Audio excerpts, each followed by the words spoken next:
할렐루야, 김동수 목사입니다. 오늘 아침에 모든 결과에는 원인이 있습니다 라고 하는 새벽 예배 말씀을 전했죠. 하나님께서 이 북이스라엘을 갖다가 멸망시키는 그 원인에 대한 얘기를 했는데, 어떤 일이든 모든 결과가 벌어지게 될 적에는 원인이 있다라고 하는 부분을 이야기를 한 거죠. 실상 이거는 반대적으로도 생각할 수 있는 부분들이 좀 있습니다. 예를 들면 죄에 대한 결과가 있으면 분명히 그 원인이 있기 때문에 죄의 결과는 나타난 것처럼, 축복이라고 하는 것도 결국은 원인이 있기 때문에 축복을 받는다라고 하는 얘기예요. 근데 이것이 이제 복음 시대에 와서는 어떤 원인이나 결과를 이야기하기 전에 예수 그리스도를 믿는 그 믿음 안에서 내가 구주로 고백하는 그 순간에 하나님의 자녀가 된다라고 하는 것 자체는 하나님의 은혜 안에 들어가는 아주 놀라운 복음의 소식을 우리에게 주신 거죠. 성경에서 우리가 보게 되면은 아주 난제점들이 몇 가지가 있습니다. 예를 들어서 오늘같이 북이스라엘이 멸망할 적에 호세아가 가지고 있었던 여러 가지 어떤 상황들, 그가 오늘 말씀에도 보게 되면은 이스라엘 왕이 되었는데 여호와 보시기에 악을 행하였다. 그런데 다만 이스라엘의 여러 왕들과 같지는 않았다라고 이야기를 해요. 그러면 다만이라고 하는 단어의 입장에서 본다고 한다면 분명히 다만이 다 문제라는 것은 아니라는 거예요. 다만 그들과 달랐기 때문에 이런 결과를 얻는다. 근데 지금 이 부분이 좀 다른 면에서 우리가 생각을 좀 해봐야 될 것이 있는데, 그게 예를 들어서 이유 없이 고난당하는 자들에 대한 그 결과는 도대체 어떤 원인에서 출발이 되어지느냐라고 이야기를 하는 문제가 우리에게 걸려들게 됩니다. 그 중에 대표적인 사람이 이제 욥이라든가 또 나사로라든가 또 날 때부터 소경된 자에 대한 문제들이죠. 예를 들어서 이제 하나씩 풀어본다고 한다면 이런 문제들이 있어요. 욥 같은 경우에는 그 시대가 족장 시대였기 때문에 아브라함 시대하고 동시대로 그 인물을 보게 되죠. 그렇기 때문에 정확하게 얘기하면은 율법이 세워지지 않은 시대입니다. 그렇기 때문에 율법에 저촉이 될 필요도 없는 상황이었었어요. 그런데 그때 하나님께서 이 우스 땅에 살고 있는 욥에 대해서 사탄에게 자랑을 하셨었죠. 온전하고 정직하고 하나님을 경외하고 악에서 떠난 자였다. 율법은 없어요. 그런데 다만 이렇게 그가 살았다라고 얘기를 하죠. 그러니까 사탄이 그때 뭐라고 이야기를 하냐면, 그건 분명히 이유가 있다. 까닭 없이 하나님을 경외할 수가 있겠느냐. 그래서 하나님이 어떤 은혜를 베푸셔서 그렇게 살 수 있는 환경과 조건들을 마련해 주셨기 때문이다. 이렇게 이야기를 하죠. 그 문제 때문에 하나님께서 그러면은 내가 욥을 너한테 맡길 텐데 그 생명을 제외하고는 나머지 너가 말하고 있는 모든 환경들을 다 약하게 해도 좋다라고 하는 이야기를 했어요.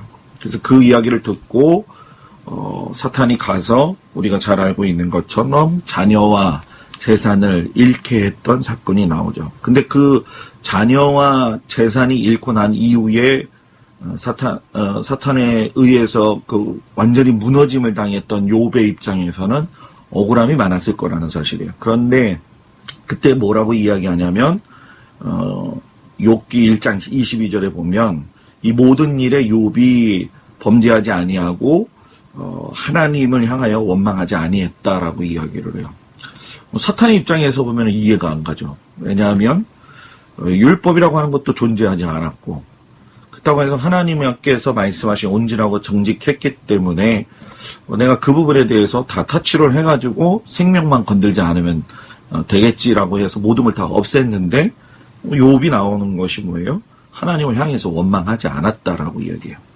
지금 같은 시대가 됐다고 한다면은 원망은 고사하고 신앙은 아주 저버릴 수 있는 아주 중요한 상황의 내용이죠. 사탄이 그냥 그리고선 끝나는 게 아니라 또 한 번 하나님에게 말을 하죠. 그것이 무엇이냐 하면은 내가 그러면은 욥의 몸을 치겠습니다. 욥의 몸을 치는데 발끝에부터 머리끝까지 이제 악창이 나게 되는 모습을 우리가 보게 돼요. 그때도 하나님께서는 뭐라고 이야기하셨냐면은 욥의 그 생명을 갖다가 대지 말아라라고 이야기를 분명히 하셨어요. 그래서 사탄이 그 말씀에 의해서 모든 처음부터 마지막까지의 몸 전체를 갖다가 종기가 나게 하고 너무너무 힘들어서 그걸 기왓장으로 긁을 정도의 고난을 줬죠. 그때의 욥이 이 욥기 2장에 가서 보게 되면은 욥이 입술로 범죄하지 아니했다라고 이야기를 해요. 그런데 이제 문제는 뭐냐 하면 그 시간이 지나면서 친구들이 오게 되고 친구들과 변론을 하게 되면서 이제 욥이 예전과 같지 않은 거예요. 하나님의 말씀을 따랐지만 이런 일이 미친 거에 대해서 자기가 태어나지 않았으면 좋았을 것을 하면서 자기 생일 자체에 대해서도 저주를 하는 모습을 보게 되죠. 이제 그것에 대해서 이제 세 명의 친구들이 여러 가지 논리를 가지고 이야기를 하지만 욥이 끝까지 그 부분에 대해서 너희들이 이런 상황에 대한 직접적인 원인을 잘 모른다라고 이야기를 해요. 그러면서 오히려 그 친구들 때문에 욥이 자기의 상황과 또 하나님이 허락하신 거에 대해서 이해를 하지 못하게 되죠. 그런 상황 속에서 이제 때가 됐을 적에 욥이 하나님 앞에 대답을 하게 되죠. 뭐라면 주께서는 못하실 일이 없사오며 무슨 계획이든 못 이루실 것이 없는 줄 아오니 이렇게 얘기를 하면서 무지한 말로 이치를 가르는 자가 누구니까 나는 깨닫지도 못한 일을 말하였고 스스로 알 수도 없고 헤아르기도 어려운 일을 말하였나이다 라고 이렇게 이야기를 하죠. 고통 당했는데 내가 무지하기 때문에 이게 왜 일어났는지 모른다는 거예요. 이 결과가 어떤 원인에 의해서 일어났는지 잘 모르겠다는 거예요. 그런데 문제는 뭐냐 하면은 그 뒤에 욥이 뭐라고 이야기하냐면 내가 말하겠습니다. 주는 들으시고 내가 주께 묻겠사오니 주여 내게 알게 하옵소서. 내가 주께 대하여 듣기만 했었는데 이제는 눈으로 주를 배웁나이다 라고 이야기를 해요.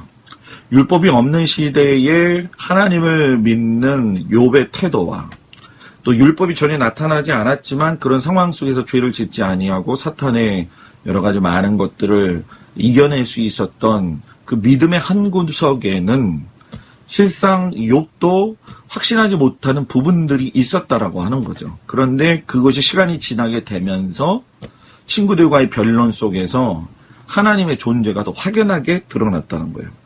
욥의 고통은 어찌 보면은 환경 자체로만 보면은 욥의 그 당한 상황들은 보통 사람들이 이해할 수가 없는 부분들입니다. 그러나 그 상황 속에서 그가 발견한 건 뭐냐면 결과를 통해서 그 원인을 발견했는데 하나님이 이러신 분이었구나.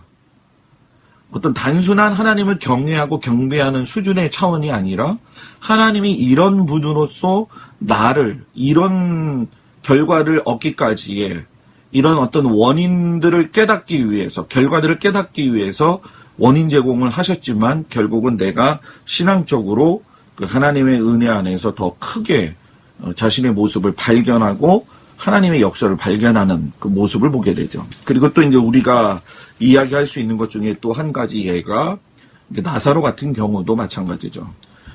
나사로의 그 동생이었던 마르다하고 마리아가 예수님께 청했을 적에 왜 예수님이 그 청한 상황 속에서 즉시 오지 않으셨을까? 그건 정말 궁금한 거예요. 내가 사랑하는 자들이라고 얘기하셨는데도 불구하고 지금 나사로가 죽었단 말이에요. 그런데 올 것이라고 생각했던 예수님이 오질 않으셨어요. 죽었죠. 죽고 난 이후에 예수님이 도착하시니까 마리아하고 마르다가 주께서 계셨더라고 한다면 이런 일이 일어나지 않았을 것입니다. 이런 일이라고 하는 건 오라비가 죽은 사건을 이야기하는데 그건 희망사항이라는 거예요. 예수님이 계셨으면 내가 가지고 있는 이 희망사항이 해결이 돼서 우리 오빠가 살았을 겁니다. 근데 예수님은 그 희망을 이야기하는 게 아니었어요. 희망과 소망은 단어가 비슷한 것 같지만 다른 거예요. 예수를 믿는 사람은 희망을 갖는 게 아니라 소망을 갖는 거죠. 그래서 예수님이 이 나사로가 죽은 사건에 대해서 이야기를 하면서 뭐라고 하냐면 이 일은 하나님에게 영광을 돌리기 위해서 또 나에게 영광을 돌리기 위해서 만들어진 사건이다. 이렇게 이야기를 하셨죠. 그러니까 이 나사로의 죽음에 대한 결과의 원인은 뭐냐면 하나님의 아들이신 예수 그리스도를 드러내는 그 원인을 드러내는 쪽에다가 포커스를 맞췄다는 거예요. 그렇기 때문에 우리가 어떤 고통당하고 어떤 이유 없는 상황에 닥쳤을 때라도 그 결과에는 분명한 하나님의 원인이 있다는 거예요. 우리가 일반적으로 생각할 적에 그것이 나쁜 결과만 초래해가지고서는 어떤 원인 제공이 있기 때문에 결과가 나타난 것이다. 이렇게 얘기하는 것이 아니라 폭넓게 보아야 된다는 거죠. 또 예를 들어서 또 요한복음 9장 1절에서 12절에 보면 날 때부터 소경된 자에 대한 그 이야기를 우리가 보게 돼요. 그때 사람들이 아니라 제자들이 직접 그런 얘기를 했어요. 저 사람이 소경된 이유가 뭡니까? 부모의 죄 때문입니까? 아니면 자신의 죄 때문에 이런 것입니까? 맞는 질문이라고 생각이 돼요. 왜 그가 소경이 되었어야 되겠느냐? 왜 그가 인생을 그렇게 살 수밖에 없었느냐? 아버지가 잘못을 했을까? 아니면 그 사람이 무엇인가 처음부터 하나님 앞에 밉보였던가? 이런 것이었냐는 거죠. 그런데 예수님이 그때도 뭐라고 말씀을 하시냐면은 이 사람이나 그 부모의 죄로 인한 것이 아니라 그에게서 하나님이 하시는 일을 나타내고자 하심이라. 때가 아직 낮침에 나를 보내신 이의 일을 우리가 하여야 하리라. 밤이 오리니 그때는 아무도 일할 수 없느니라. 내가 세상에 있는 동안에는 세상의 빛이로다. 라고 말씀을 하셨어요. 그러니까 소경이 된 것은 그 사람의 부모의 죄 때문에도 아니고 또 그 사람 자신의 죄 때문에 아니고 가장 중요한 건 그 결과가 일어날 때 원인은 뭐냐면은 하나님께서 하나님의 일을 하시는데 이 어둠 같은 세상 가운데에서 빛 대신 나를 통해 가지고서는 이 세상을 밝히는 그런 계획이 하나님 가운데 있으셨다는 거죠. 그래서 큰 테두리에서 보게 되면 사람은 하나님이 하시는 일에 대해서는 전혀 이해할 수도 없는 것이고 또 이 일을 제기할 수 없는 부분들이 너무 많이 있습니다. 그래서 이런 것을 우리가 어떤 관점에서 이제 복음을 해석하고 복음을 보느냐. 율법이 있었던 구약의 당시에는 당연히 율법을 지키지 않기 때문에 이 부분에 대해서 완전히 어떤 벗어날 수 있는 길이 없었죠. 그런데 주님이 오시면서 그 매번 제사를 통해서 속죄함을 받았던 것이 이제는 필요가 없다라고 하는 거예요.